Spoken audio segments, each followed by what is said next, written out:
স্বাধীনতার কখনো মৃত্যু হয় না, বিপ্লবের কখনো মৃত্যু হয় না। ওদের বলো আমি এসেছিলাম অথচ কোনো উত্তর পাইনি। এই হচ্ছে আমার সংক্ষিপ্তভাবে তার সম্পর্কে কিছু চিন্তাধারা আমি করতে পেরেছি বা চেষ্টা করেছি, সেটা আমি বললাম।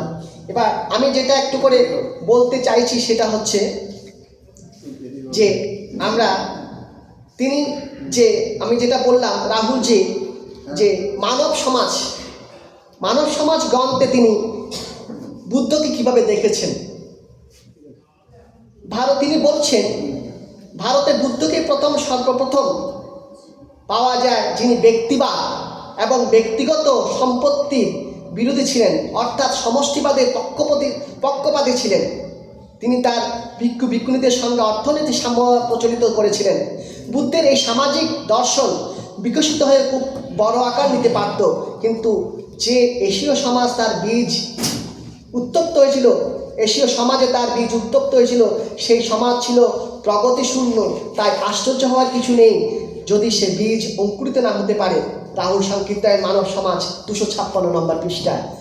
এখানে আমরা দেখছি বুদ্ধ বলছেন দান করো। সে দানের কথা কেন বলা হচ্ছে? বুদ্ধ সে সময় দান করতে বলেছিলেন আর্থসামাজিক অবস্থার কথা চিন্তা করে।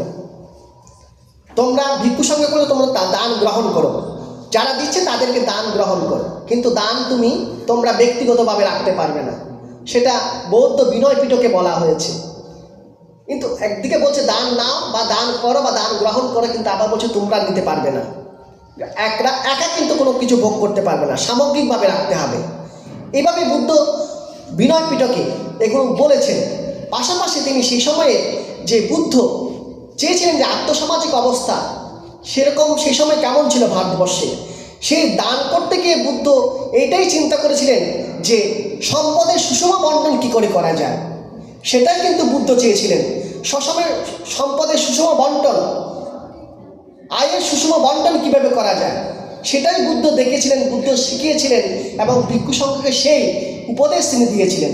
সেভাবেই তিনি দেখেছেন এবং রাহুলজি এই বিনয় পিটকটা অনুবাদ করেছিলেন। বিনয় পিটকটা সম্পূর্ণ অনুবাদ করেছিলেন বলে মানব সমাজে তিনি এই কথাটা লিখতে পেরেছেন। এই বিনয় পিটকটা প্রকাশিত হবে বইমেলায়, রাহুল সিং সেটা অনুবাদ করেছেন ডক্টর অমল বড়ুয়া, সেটা আমি এডিট করেছি।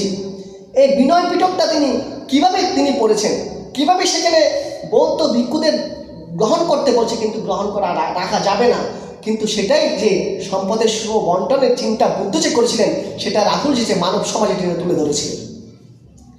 এবং বুদ্ধ প্রকৃতপক্ষে তিনি আবার বলছেন বুদ্ধ প্রকৃতপক্ষে সঙ্ঘকে ব্যক্তির চেয়ে উঁচু মনে করতেন। তার কাছে সঙ্ঘের স্বার্থ অন্তত ভোগবস্তুর অধিকার সম্পর্কে ব্যক্তি স্বার্থের চেয়ে মূল্যবান ছিল। রাহুল সংকীর্তন মানব সমাজ 50 পৃষ্ঠার মধ্যে আমরা পাই। বুদ্ধ নিজের সম্পত্তি ব্যক্তিগতভাবে বিতরণের পক্ষপাতী ছিলেন না। তার আদর্শ ছিল সম্পত্তির সাংঘিকীকরণ, অর্থাৎ তাতে অধিকার সমূহের প্রতিষ্ঠা। রাহুল সংকীর্তন মানব সমাজ 49 পৃষ্ঠার মধ্যে আমরা সেটা পেয়ে থাকি। এভাবে আমরা দেখতে পাই রাহুলজি কীভাবে তিনি দেখেছিলেন বুদ্ধকে এবং তার জীবন চর্চা কীভাবে তিনি তৈরি করেছিলেন, গঠন করেছিলেন। তো এখানে যে আমরা এই সমস্ত পরেও যে মানুষের বর্তমান সময়ে ভারতবর্ষের বর্তমান সময়ে বা আমাদের সমগ্র বিশ্বের বর্তমান সময়ের মধ্যেও আমরা দেখতে পাই যে আমাদের নৈতিক স্খলন বা বুদ্ধ চর্চা করেছেন, বুদ্ধ বলেছেন বা রাহুলজি দেখেছেন বা চর্চা করেছেন, সেখানে নৈতিক স্খলন কীভাবে হতে পারে আমার আপনার সকলের হয় বা হতে পারে বা হয়ে থাকে। তবে বৌদ্ধ পথ হচ্ছে যে অপরাধ বা মন্দ কাজ আপনি করছি সে বিষয়ে পুরোপুরি সচেতন থাকা। সবচেয়ে ভালো হচ্ছে শুধরে নেওয়ার চেষ্টা করা, সেটাই হচ্ছে আমাদের এবং প্রত্যেকের কর্তব্য। এবং পরে তেমন নৈতিক স্খলন যাতে আর না হয় খুব জোরে সোরে সেই চেষ্টা করা আমাদেরকে